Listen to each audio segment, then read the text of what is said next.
ನಿಶ್ಚಯಿಸಿದ್ದಾರೆ. ಅದಕ್ಕೆ ಬುಧವಾರ ಬಂದ್ ಮಾಡ್ತಾ ಇದ್ದೀವಿ. ಯಾವ ರೀತಿ ತೀವ್ರವಾಗಿ ಖಂಡಿಸ್ತೀರಾ ಸರ್ ಬಾಗೇಪಲ್ಲಿ ಹೈಕಮಾಂಡ್? ಯಾವ ಥರ ಖಂಡಿಸ್ತೀವಿ ಅಂದರೆ ನಿಮ್ಗೆ ನೀವೇ ತಿಳ್ಕೊಬೇಕು. ಮೂರು ಸಲ ಗೆದ್ದವ್ರಿಗೆ ಮಿನಿಸ್ಟರ್ ಕೊಡ್ದಿರಾ ಒಂದು ಸಲ ಗೆದ್ದಿರೋ ಅಂಥವ್ರಿಗೆ ಮತ್ತು MLCಗಳಿಗೆಲ್ಲ ಮಿನಿಸ್ಟರ್ ಕೊಟ್ಕೊಂಡ್ರೆ ಅವ್ರು ವೋಟ್ ಹಾಕಿಸ್ಕೊಂಡು ಗೆದ್ದರೆ ಗೊತ್ತಾಗುತ್ತೆ ಇಲ್ಲಿ ಪ್ರಾಬ್ಲಮ್ ಏನಿದೆ ಅಂತ. ಬ್ಯಾಕ್ ಡೋರಲ್ಲಿ ಬಂದ್ಬಿಟ್ಟು MLCಗಳಾಗಿ ಮಿನಿಸ್ಟರ್ ಆಗೋಂಗಿದ್ರೆ ನಾವೇನಕ್ಕೆ ಇಲ್ಲಿ 3 ಸಲ ಗೆಲ್ಲಬೇಕು? ಈ ಜನ ಏನಕ್ಕೆ ಗೆಲ್ಲಿಸಬೇಕು? ಈ ಕ್ಷೇತ್ರ ಡೆವಲಪ್ ಮಾಡ್ತಾರೆ ಅಂತ ಆಸೆ ಇಟ್ಕೊಂಡು 3 ಸಲ ಗೆಲ್ಸಿದ್ರೆ ಪಾಪ ಜನಗಳು ಅವರಿಗೆ ಆಸೆಗೆ ಮಣ್ಣು ತುಂಬಿ ಇವರು MLCಗಳನ್ನು ಬ್ಯಾಕ್ ಡೋರೆಲ್ಲ ಬಂದಿರೋರೆಲ್ಲ ಮಿನಿಸ್ಟರ್ ಮಾಡ್ಕೊಂಡ್ರೆ ಈ ಜನತೆಗೆ ಅನ್ಯಾಯ ಮಾಡ್ದಂಗಲ್ವಾ ಅದು? ಖಂಡಿತ.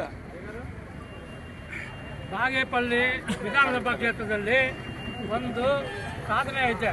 ಏನು ಇದುವರೆಗೂ ಯಾರು 3 ಸಲ ಗೆದ್ದಿಲ್ಲ. ಇವರು ಹೆಚ್ಚು ಜನ ಇದ್ರೆ ಗೆದ್ದಿದ್ದಾರೆ ಹೇಳಿ. ಯಾಕಂದರೆ ಪ್ರತಿಯೊಬ್ಬರು ಭರವಸೆ ಕೊಟ್ಟಿದ್ದಾರೆ.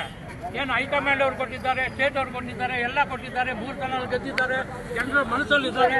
ಇವ್ರಿಗೆ ಕೊಟ್ಟಿಲ್ಲ ಅಂದರೆ ಇನ್ನು ಏನು ಹೈಕಮಾಂಡ್ ಏನು ಮಾಡ್ತಾ ಇದೆ, ಯಾಕೆ ಇನ್ನು ಅನ್ಯಾಯ ಮಾಡ್ತಾ ಇದೆ, ಇವರೇನಾದರೂ ದುಡ್ಡಿಗೆ ಏನಾದರೂ ಮಾರು ಹೋಗಿದ್ದಾರಾ ಅಂತ ನಾನು ಅರ್ಥ ಆಗ್ತಾ ಇದೆ.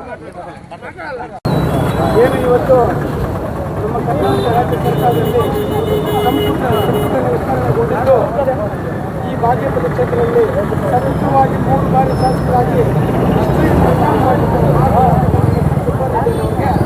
ಸಚಿವ ಸ್ಥಾನ ಕೊಟ್ಟಿರ್ತಕ್ಕಂಥದ್ದು ತುಂಬ ನೋವು ಮಾಡಿದರೆ ಏನು ನಮ್ಮ ಶಾಸಕ ಸುಧಾರಣೆಯನ್ನು ದುಡ್ಡಿಗೆ ಆಗಲಿ ಕೋಟಿಗಳಿಗೆ ಆಗಲಿ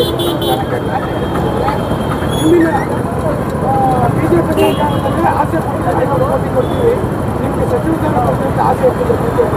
ಆದರೂ ಕೂಡ ನಮ್ಮ ಸುಬ್ಬಾರೆಡ್ಡಿಯವರು ಈ ಬಾಗೇಪಲ್ಲಿ ಕ್ಷೇತ್ರದ ಕಡೆ ನೋಡಿಬಿಟ್ಟು ಯಾವುದೇ ಒಂದು ಸಚಿವ ಆಸೆ ಬಿಟ್ಟು ಹೋಗಿದ್ದಾರೆ.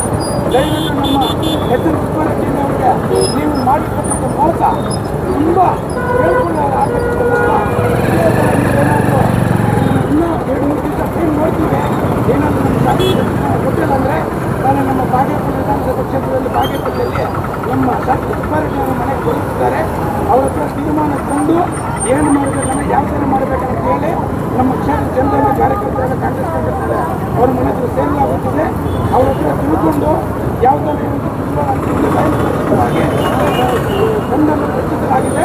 ಆ ಬಂದನ್ನು ಮಾಡಿ ಇನ್ನು ಮುಂದೆ ಒಂಥರ ನಡೆದಿದೆ, ಇನ್ನು ಮುಂದೆ ಒಂಥರ ನಡೆದಿದ್ದಾರೆ. ನಮ್ಮ ಸುಬ್ಬಾರೆಡ್ಡಿ ನೋಡ್ಕೊಳ್ಳಿ, BK ಸರ್ಕಾರಕ್ಕೆ ಸುಬ್ಬಾರೆಡ್ಡಿ ಏನು ಅನ್ನೋದನ್ನು ತೋರಿಸ್ತಾರೆ. ಮುಂದಿನ ದಿನದಲ್ಲೇ ಕಾಯ್ತಾ ಇರಲಿ.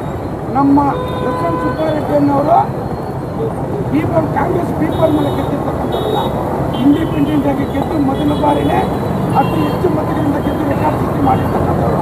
ಇಲ್ಲಿ ಕಾಂಗ್ರೆಸ್ ಪೀಪಲ್ ಮಲ್ಲಾನ ಸುಬ್ಬಾರೆಡ್ಡಿ ಪೀಪಲ್ ಅವ್ರು ಗೆಲ್ತಾರೆ ಬಂದರೆ ಕಾಂಗ್ರೆಸ್ ಅಲ್ಲ. ನಿಮ್ಮ ಪೀಪಲ್ ಏನಂತ ನೀವೇ ಇಟ್ಕೊಂಡಿರ್ತಾರೆ, ಗೆದ್ದು ತೋರಿಸ್ಬಿಟ್ಟ ನಮ್ಮ ಸುಬ್ಬಾರೆಡ್ಡಿ ಏನಂತ ಮುಂದಿನ ತೋರಿಸ್ತಾರೆ. ಕಾಯ್ತಾರೆ. ಜೈ ಸುಬ್ಬಾರೆಡ್ಡಿ.